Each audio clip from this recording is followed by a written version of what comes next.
Hello student, या व्हिडिओमध्ये आपण प्रॅक्टिस सेट 1.4 मधील क्वेश्चन्स सोडवणार आहोत. Question 1. The ratio of corresponding sides of a similar triangle is 3:5. Then find the ratio of their areas. आता काय दिलेलं आहे आपल्याला? The ratio of corresponding sides of a similar ट्रायंगलच्या करस्पॉन्डिंग साइडचा रेशो दिलेला आहे and find the ratio of their areas, आणि त्यांच्या एरियाचा रेशो आपल्याला फाइंड आउट करायचा आहे. तर तुम्हाला theorem of areas of similar triangle माहिती आहे. काय थेरम आहे की when two triangles are similar, जर दोन ट्रायंगल हे सिमिलर असतील तर काय होतं? The ratio of areas of those triangles is, म्हणजे यांचा जो रेशो असतो, त्या दोन्ही ट्रायंगलच्या एरियाचा जो रेशो असतो तो काय असतो? Is equals to the ratio of the square of their corresponding sides. The ratio of the square of their corresponding sides, आणि करस्पॉन्डिंग साइडचा स्क्वेअरचा रेशो असतो. ठीक आहे. मग आता बघा, let the sides of two triangles are S1 and S2.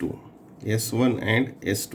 समजा करस्पॉन्डिंग साइड जे आहे त्या आहेत S1 and S2, आणि त्याचा एरिया जो आहे, and the area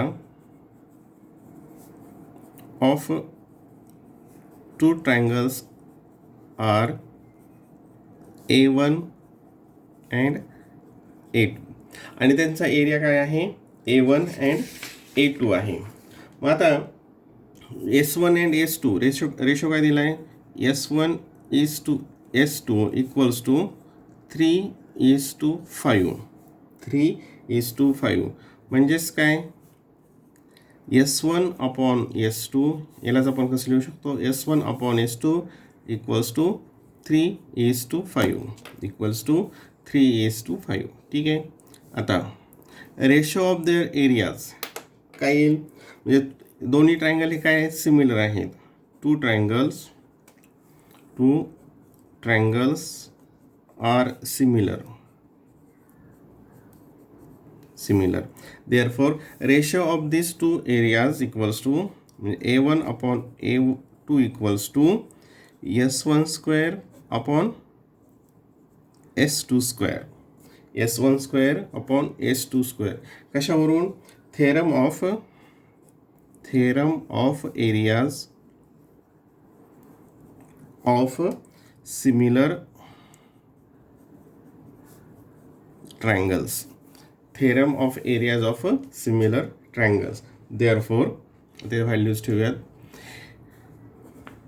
A1 upon A2 equals to S1 किती आहे मग? 3, हे काय आलं? 3 square upon 5 square. 3 square upon 5 square equals to 3 square काय येईल? 9, आणि 5 स्क्वेअर काय येईल? 25. 5 स्क्वेअर येईल 25. म्हणजेच काय मग? Therefore A1 upon A2 equals to 9 upon 25. 9 upon 25. Answer लिहूया. Therefore the ratio of their areas equals to 9 upon 25 म्हणजेच काय? 9:25.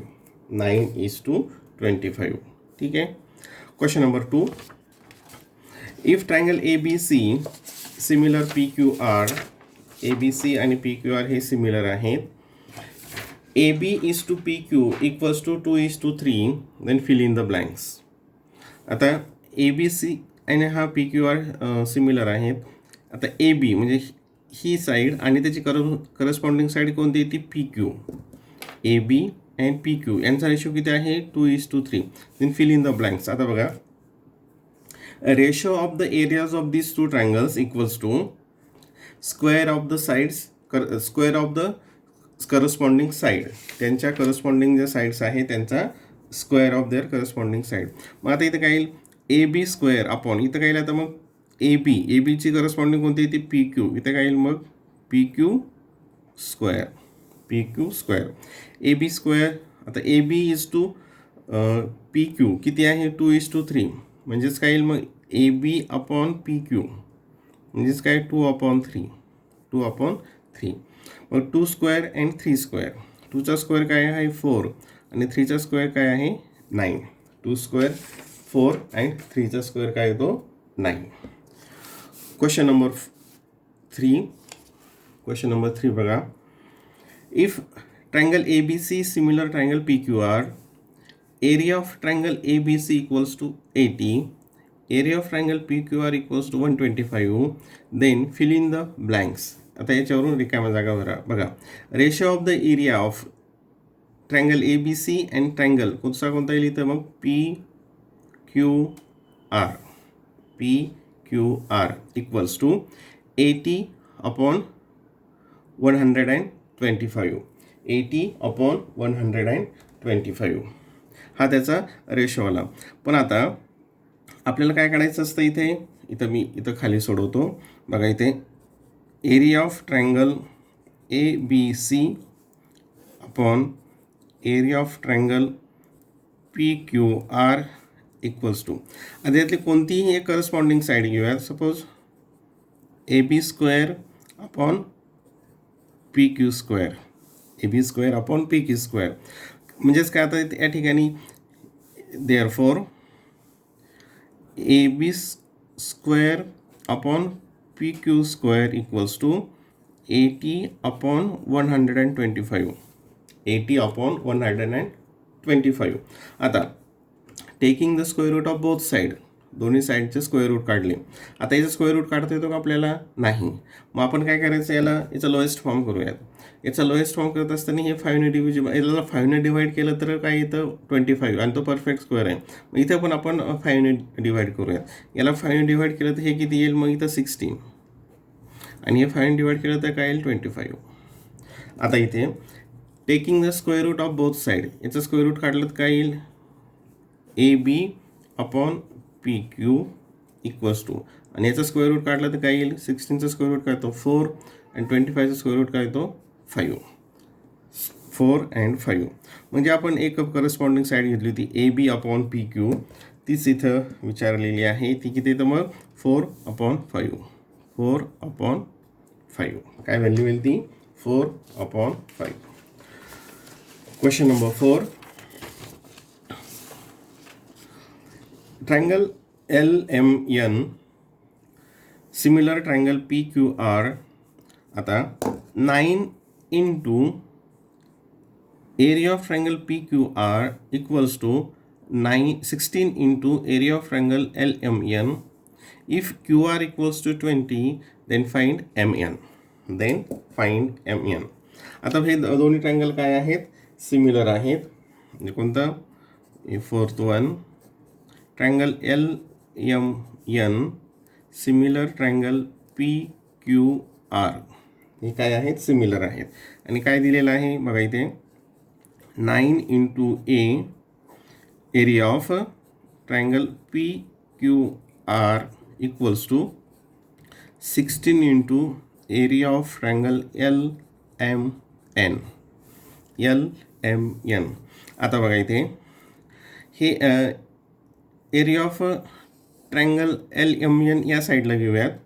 म्हणजे काय येईल इथे डिनॉमिनेटरला येईल आणि हे 9 जे आहे या साईडला घेतलं तर डिनॉमिनेटरला जाईल. Therefore area of triangle PQR upon area of triangle हे LMN इकडे घेतलं LMN इक्वल्स टू हे 16 जसे तसे अपॉन हे 9 काय होईल या ठिकाणी इथे डिनॉमिनेटरला जाईल. हे 9 जातील या ठिकाणी डिनॉमिनेटरला. ठीक आहे. आता area of triangle PQR upon area of triangle LMN equals to, the ratio of the area of two similar triangle equals to ratio of the square of their corresponding sides. मग कोणती घेतलेली इथे QR घेतलेली आहे. मग आपण इथं QR घेऊयात. QR स्क्वेअर अपॉन दिस करस्पॉन्डिंग कोणती येईल MN स्क्वेअर इक्वल्स टू, आणि तो किती आहे 16/9. किती आहे 16/9. आता इथे बघा हा भाग एवढा फक्त आता taking the square root of both side, therefore QR upon MN equals to, याचा स्क्वेअर रूट घेतला आणि याचा स्क्वेअर रूट काय आहे, 16चा स्क्वेअर रूट येतो 4 आणि 9चा स्क्वेअर रूट येतो 3, 9चा स्क्वेअर रूट येतो 3. पुढे आता QR किती दिला आहे इथं 20, मग 20 upon MN equals to 4 upon 3, 4 upon 3. Cross multiplication इथे करूयात. Therefore MN into 4 equals to 20 into 3. Therefore MN equals to, आता हे 20 into 3, आता हे 4 इथं मल्टिप्लाय इथे काय होईल ते डिनॉमिनेटरला जातील डिव्हिजनमध्ये. मग 4 1 जा 4, 4 5 जा 20, काय होईल 5 into 3 equals to 15, equals to 15. MN ची व्हॅल्यू काय आली 15. Therefore MN equals to 15. MN equals to 15. Question number 6. तो बघा आता आलं फ्रेममध्ये आहे. Okay. Triangle ABC and triangle DEF are equilateral triangles. ABC आणि DEF हे काय आहेत, इक्विलॅटरल ट्रायंगल्स आहेत. If area of a triangle ABC is to area of triangle DEF equals to 1:2 and AB equals to 4, then find DE. Then find DE. आता equilateral triangle जे आहेत, आता equilateral ट्रायंगलचं major प्रत्येक अँगलचं तुम्हाला माहीत असतं किती असतं ते 60-60 असतं प्रत्येकाचं. म्हणजेच काय ते दोन्ही ट्रायंगल कोणत्या टेस्टनी सिमिलर होतील, तर ते अँगल टेस्टने ते सिमिलर होतील. मग बघा आता 6चं solution. Angle A equals to angle B equals to angle C equals to angle D equals to angle E equals to angle F equals to 60, equals to 60. कारण ते काय आहेत, अँगल्स ऑफ इक्विलॅटरल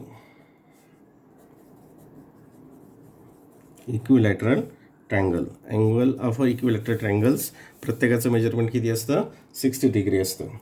आता दोन ट्रायंगल कोणते दिले आहेत, ABC and DEF. मग बघा, in triangle ABC and triangle DEF या दोन ट्रायंगलमध्ये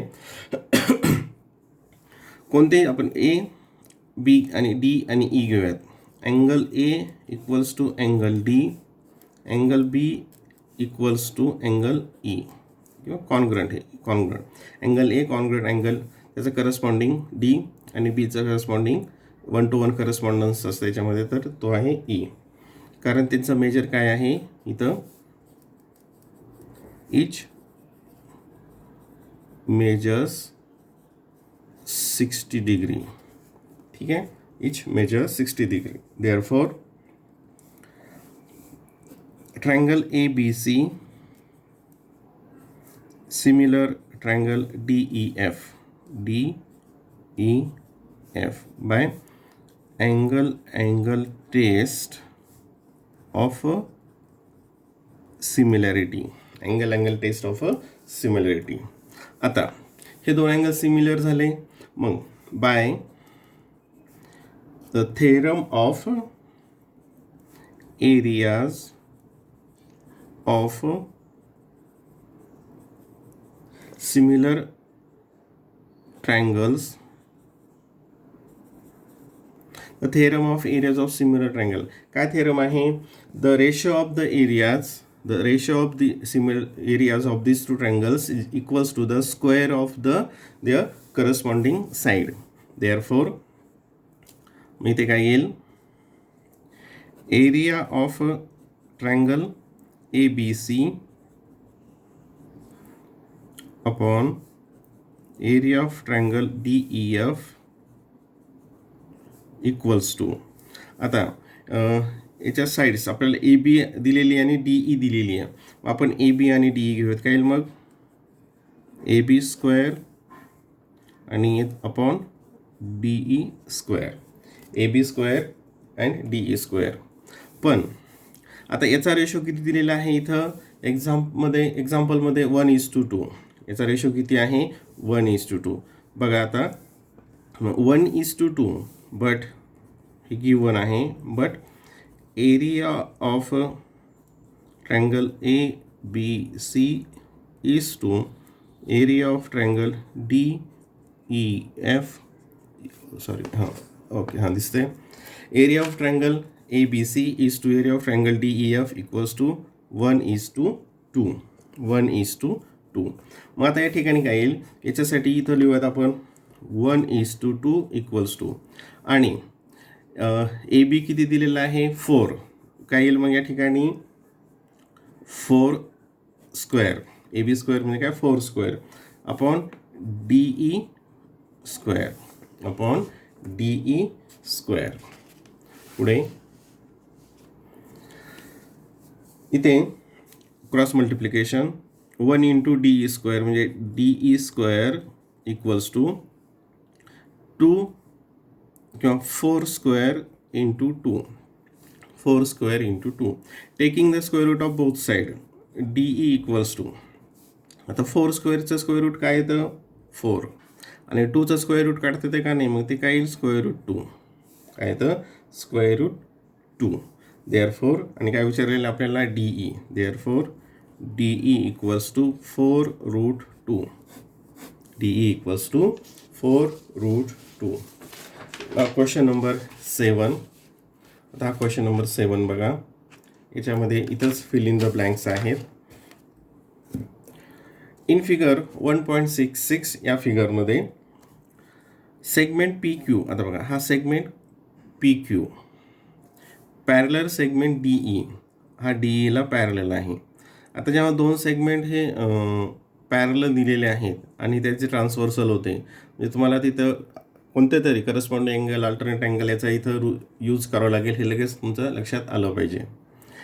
area of a triangle PQF, PQF हा याचा एरिया खालचा, याचा एरिया किती दिलेला आहे 20 युनिट्स, याचा एरिया किती दिला आहे 20 युनिट्स. PF कोणतीही PF किती आहे 2DP, म्हणजे याच्या काय आहे ही डबल आहे, ही जी आहे याच्या डबल आहे. Then find the area of a quadrilateral. आता कशाचा एरिया फाइंड आउट करायचा आहे, area of a quadrilateral DPQE, म्हणजे हा जो वरचा आहे क्वाड्रिलॅटरल त्याचा एरिया आपल्याला फाइंड आउट करायचा आहे by completing the following activity. खालील ॲक्टिव्हिटी आपल्याला पूर्ण करायची आणि तो एरिया फाइंड आउट करायचा आहे. आता जर तुम्ही बघितलं तर मागे पण आपण मागच्या 1.3 पण अशा प्रकारची उदाहरणं सोडवली होती. आणि ह्या एरिया फाइंड आउट करताना आपल्याला काय करावं लागेल, आता हा एक ट्रायंगल आहे PQF आणि हा एक मोठा ट्रायंगल आहे, मग दोन हे ट्रायंगल आहेत, ठीक आहे. याच्यावरून काय करावं लागेल, हा जो मोठा आहे याचा एरिया काढावा लागेल आणि याचा एरिया काढावा लागेल आणि तो सबट्रॅक्ट करावा लागेल. आणि हे करण्यासाठी काय करावं लागेल, अगोदर ते सिमिलर आहेत हे आपल्याला प्रूव्ह करावं लागेल, ठीक आहे. इथं त्याच पद्धतीने ते सोडवलेलं आहे. एरिया ऑफ ट्रायंगल PQF चा एरिया 20 युनिट्स ते गिवन आहे. PF इक्वल्स टू 2DP ते पण गिवन आहे. Let us assume that DP equals to X, समजा हे DP X असं कन्सिडर केलं तर मग PF हे किती येईल 2X येईल. आपल्याला लक्षात येईल इथं पण दिलेलं PF इक्वल्स टू 2X, आपण इथं आपल्या माहितीसाठी परत लिहून ठेवलं. देअरफॉर DF इक्वल्स टू काय येईल DP प्लस काय आहे PF, DP प्लस काय येईल PF. मग DP किती आहे, इथं आपण X घेतला आणि PF किती आहे 2X, X प्लस 2X काय झाले 3X, ठीक आहे. इथपर्यंत झालं. इन ट्रायंगल FDE, आता हे ट्रायंगल काळजीपूर्वक बघा, FDE म्हणजे हा ट्रायंगल मोठा ट्रायंगल, आणि ट्रायंगल FPQ म्हणजे हा छोटा ट्रायंगल, हा पूर्ण मोठा आणि या छोट्यामध्ये. अँगल FDE म्हणजे कोणता ट्रायंगल दिला आहे FDE. FDE म्हणजे हा ट्रायंगल इथला. आता हा कशाचं करस्पॉन्डिंग याचा याचा करस्पॉन्डिंग कोणता येतो तर हा येतो. याचा करस्पॉन्डिंग कोणता येईल हा येईल. आणि two parallel lines and their transversal, ही आता याची ट्रान्सव्हर्सल होते. ही आणि ही इथं पॅरलरवर दिलेलं आहे. आणि ट्रान्सव्हर्सल नंतर हे करस्पॉन्डिंग करस्पॉन्डिंग अँगल्स काय असतात ते कॉन्ग्रंट असतात. आता बघा इथे दिलं FDE equals to angle dash congruent dash dash corresponding. याचा करस्पॉन्डिंग कोणता येतो तर हा येतो. याचं नाव काय येईल मग FPQ. या ठिकाणी काय येईल FPQ. FPQ. Second angle FED. FED म्हणजे हा इथला अँगल. आता कॉन्ग्रंट अँगल करस्पॉन्डिंग अँगल्स. आता याचा करस्पॉन्डिंग कोणता येतो तर हा इथला येतो. याचा करस्पॉन्डिंग कोणता येतो हा येतो. मग याचं काय नाव येईल अँगल FQP. काय ठिकाणी FQP. FQP. Therefore triangle FDE similar triangle FPQ. ही ए टेस्ट ऑफ सिमिलरिटीने ते दोन्ही काय होतात सिमिलर होतात. ठीक आहे. आता मग by the theorem of the areas of the similar triangle. Theorem of areas of similar triangle. The ratio of their areas. The ratio of their areas म्हणजे आता कोणता FDE. FDE याचा एरिया अपॉन खालचा FPQ याचा area काय असेल. आता FD square of the sides आहे ना. मग FD इथं FD आणि याची करस्पॉन्डिंग काय येईल FP आणि त्याचं काय येईल स्क्वेअर. त्याचं काय येईल स्क्वेअर. आता FD किती आहे FD हा पूर्ण हा किती आहे इथं वर आपण घेतलेला तो आहे 3x. आणि FP किती आहे 2x. याचा किती आहे एरिया इथं वर 3x² upon 2x² equals to किती येईल ते. हे आता इथं 9x² हे कसं आलं बघा इथं मी दाखवतो. 3x² म्हणजे काय येईल 9x² अपॉन 2x² म्हणजे काय 4x². x² हे x² कॅन्सल झालं आणि काय आलं फक्त इथे 9/4. x² कॅन्सल होऊन इथं काय येईल 9/4. ठीक आहे. आता इथं कसं सॉल्व केलं बघा. हे 9/4 इथपर्यंत आलं. एरिया ऑफ ट्रायंगल FDE हा FDE. आता हा इथं डिवाइड आहे इकडे काय होईल मग ते मल्टिप्लाय होईल. मग बघा 9/4 हे into area of triangle FPQ. Okay. हे 9/4 आणि एरिया ऑफ ट्रायंगल FPQ इथं वर दिलेलं बघा. FPQ किंवा PQF हे काय होतं हे इक्वलच येतं. ठीक आहे. म्हणजे FPQ असलं काय आणि वर इथं कोणतं ते PQF ह्या दोघांचाही अर्थ सारखाच होतो. इथं एकदा इथं काय दिलेलं आहे PQF. परत बघा एकदा PQF. इथं काय दिलेलं आहे FPQ. हे एकाच ट्रायंगलची दोन वेगवेगळी नावं इथं दिलेली आहे. मग इथं काय येईल 20. इथं काय येईल मग हे 20. ठीक आहे. मग आता इथं 4 1 जा 4 4 5 जा 20. 9 × 5 काय येईल ते 45. किती येईल ते 45. हा कशाचा एरिया आला आता FDE हा जो मोठा आहे त्याचा. आणि आपल्याला कशाचा विचारला आहे हा क्वाड्रिलॅटरलचा. Therefore area of a quadrilateral DPQE equals to हा पूर्ण मोठा म्हणजे एरिया ऑफ FDE मायनस हा छोटा FPQ. पूर्ण मोठा किती आला 45. हा किती आहे 20. मी सबट्रॅक्ट केलं ते काय येईल 5. 4 - 2 2 किती येईल ते 25 स्क्वेअर युनिट्स. 25 square unit. ठीक आहे, लक्षात आलं हे.